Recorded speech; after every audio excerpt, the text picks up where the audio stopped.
भूर्भुवः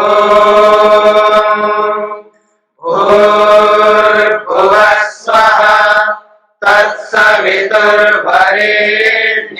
भर्गो देवस्य धीमहि धियो यो नः प्रचोदयात्।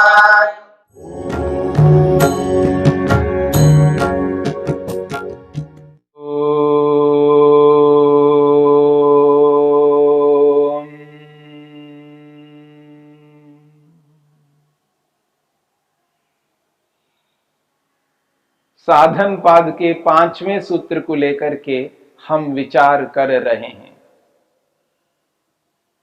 सूत्र है अनित्य असुचि दुख अनात्मसु नित्य सुचि सुखात्मक ख्यातिरविद्या। महर्षि पतंजलि ने अविद्या के स्वरूप को स्पष्ट किया है। यह है अविद्या, इसे कहते हैं अविद्या, जो अनित्य को नित्य समझने वाली अविद्या है, जो नित्य को अनित्य समझने वाली अविद्या है,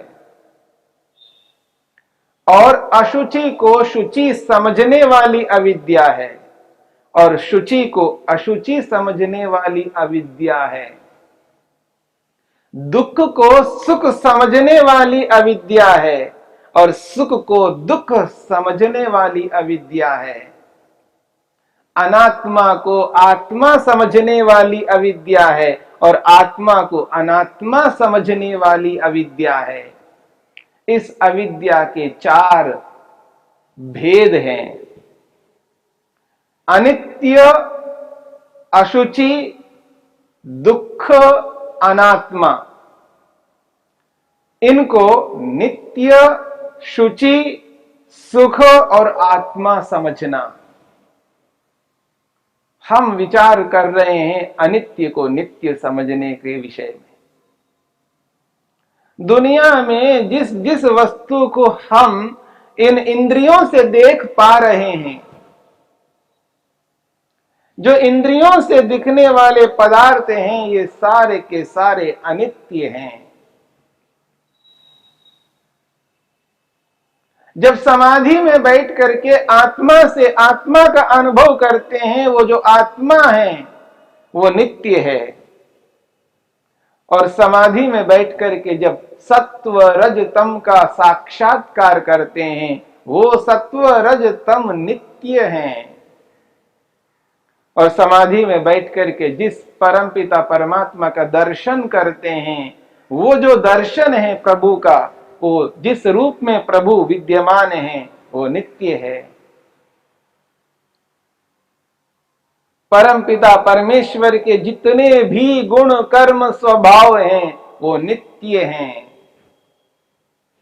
उनमें कभी परिवर्तन नहीं हो सकता। ईश्वर आनंद स्वरूप है, ईश्वर में आनंद है, तो जैसे ईश्वर नित्य है, तो उसका ये आनंद रूपी गुण भी नित्य है।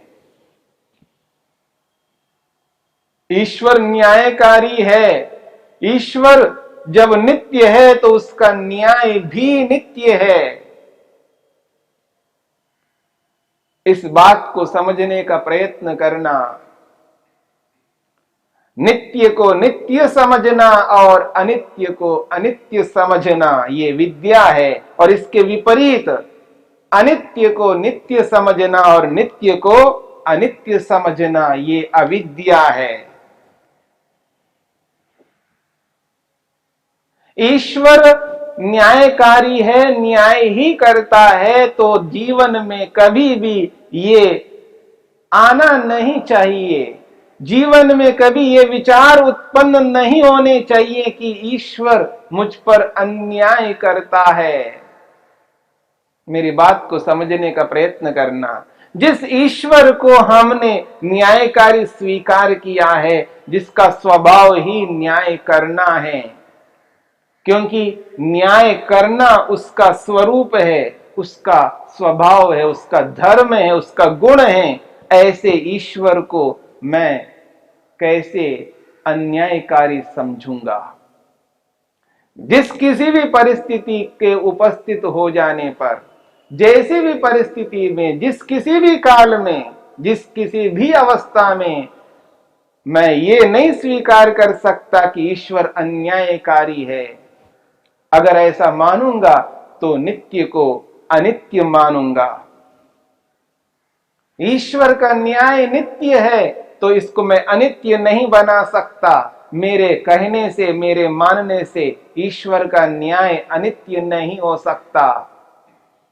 ईश्वर न्यायकारी है तो न्यायकारी ही रहेगा। ईश्वर के जितने गुण, कर्म, स्वभाव हैं वो सारे के सारे नित्य हैं, क्योंकि ईश्वर स्वयं नित्य है। नित्य पदार्थ के गुण, धर्म, विशेषताएं भी नित्य हैं, नित्य होते हैं। इसलिए इस बात को समझने का प्रयत्न करना, ये भूल कभी नहीं करना। ईश्वर के जो स्वरूप हैं उनको उसी रूप में अनुभव करना, कभी उसको बदल करके अनुभव नहीं करना। हमारे बदलने से ईश्वर के स्वरूप में, ईश्वर के गुणों में कोई बदलाव नहीं आ सकता।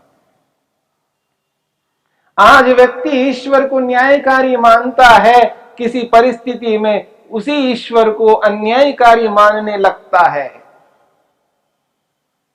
इसलिए इस बोध को लाना, इस ज्ञान को लाना, इस विवेक को लाना अनिवार्य है।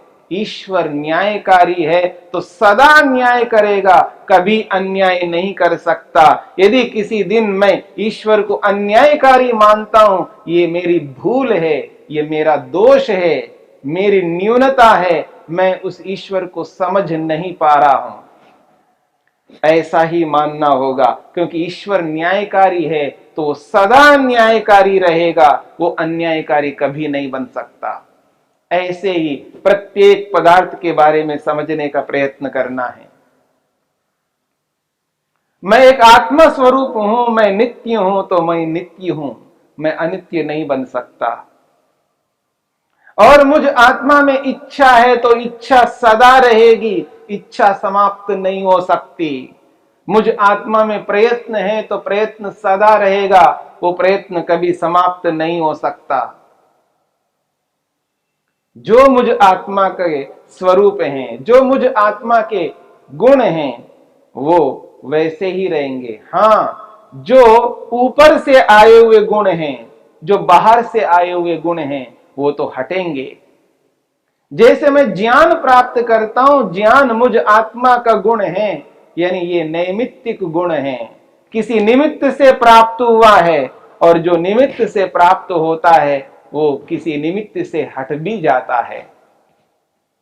किसी कारण से, किसी निमित्त से प्राप्त हुआ ये ज्ञान एक दिन आएगा, किसी निमित्त से, किसी कारण से हट भी जाएगा।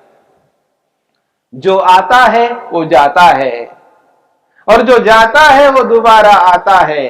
कब आता है ये परिस्थिति बताएगी, ये काल बताएगा, ये स्थान देश बताएगा।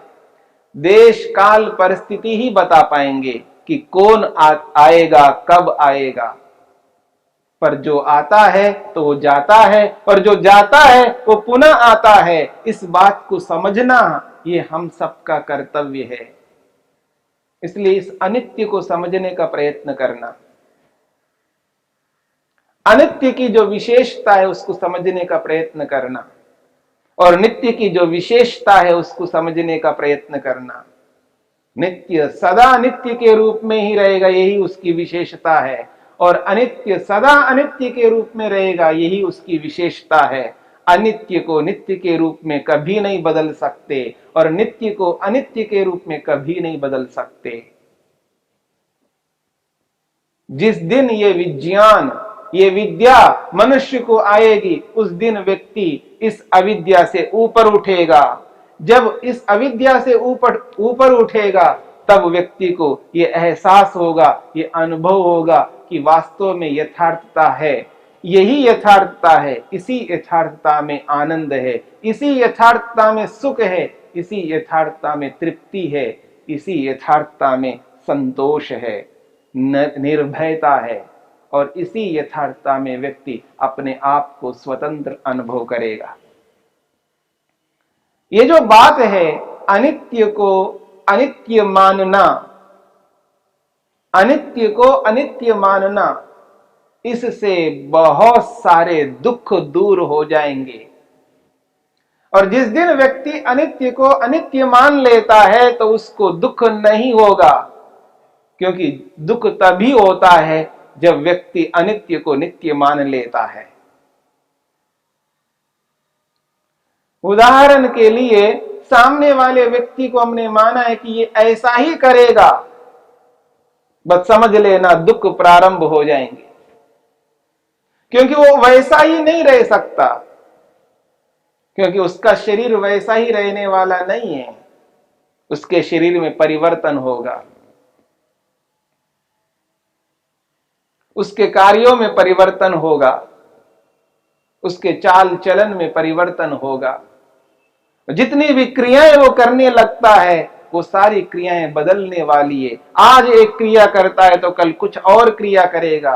क्रिया तो क्रिया है, कर्म तो कर्म है, कर्म तो बदलते रहते हैं।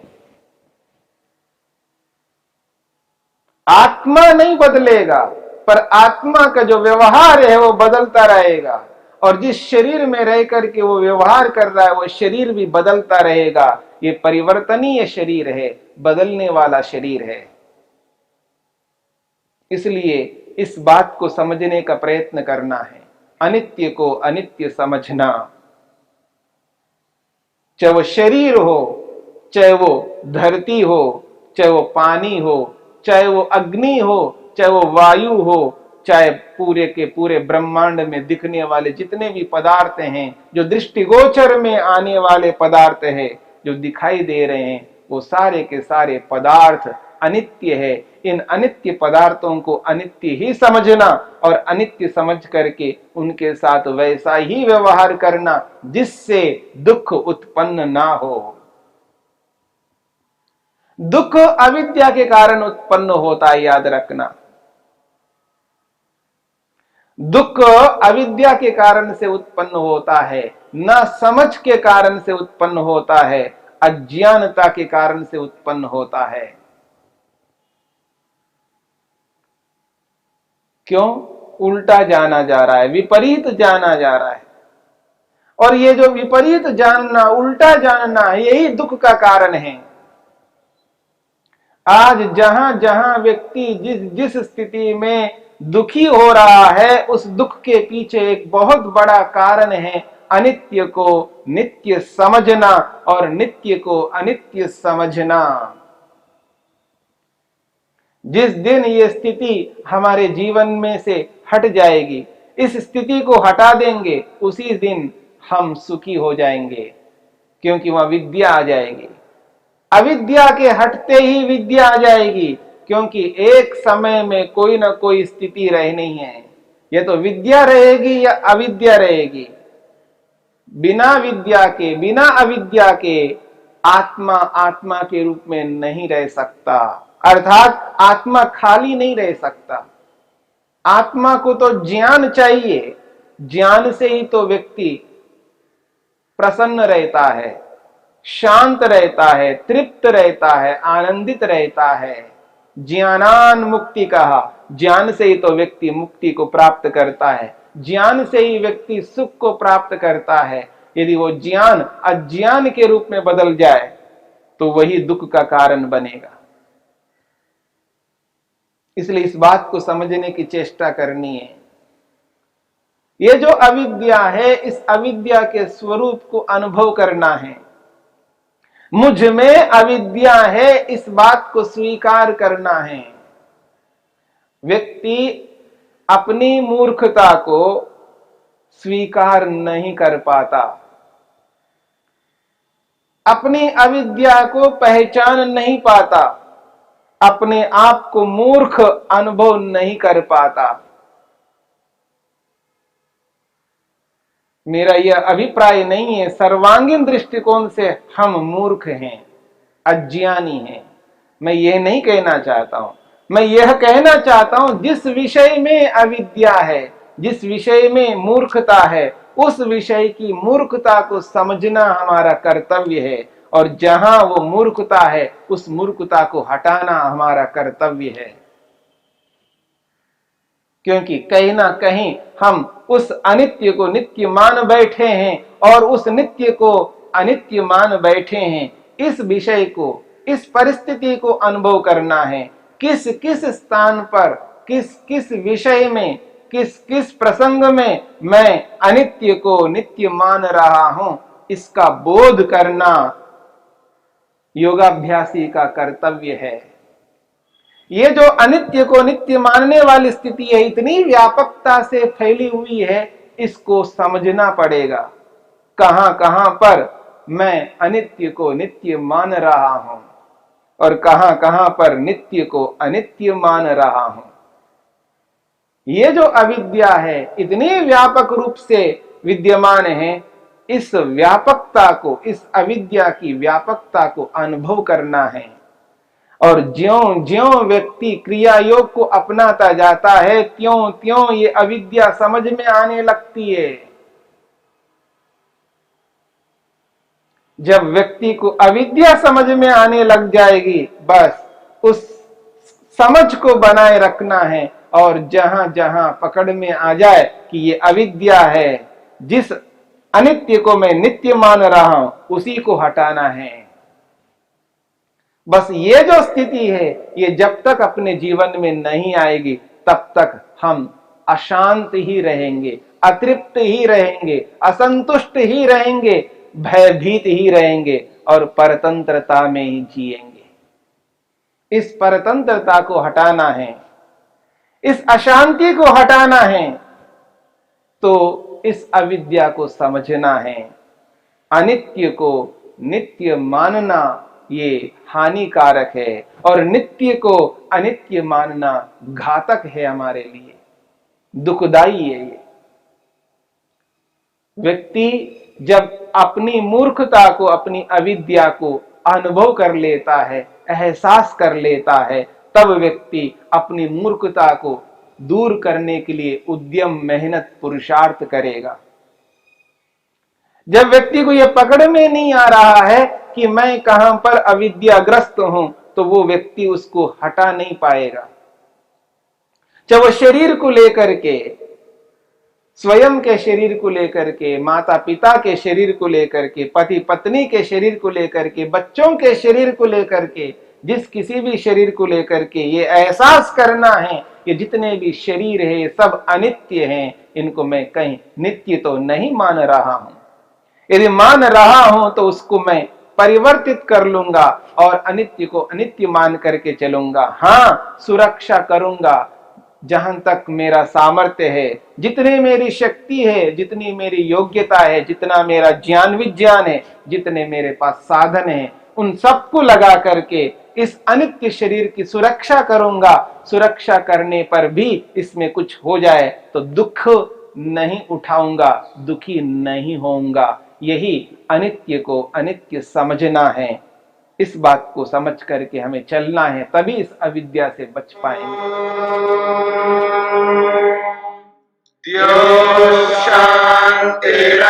शांतिरंतरिक्षं शांति पृथिवी शांतिरापः शांतिरोषधयः शांतिः वनस्पतयः शांतिर्विश्वे देवाः शांतिर्ब्रह्म शांति सर्वं शांति शांतिरेव शांति क्षमा शांतिरेधि। ओम शांति शांति शांति।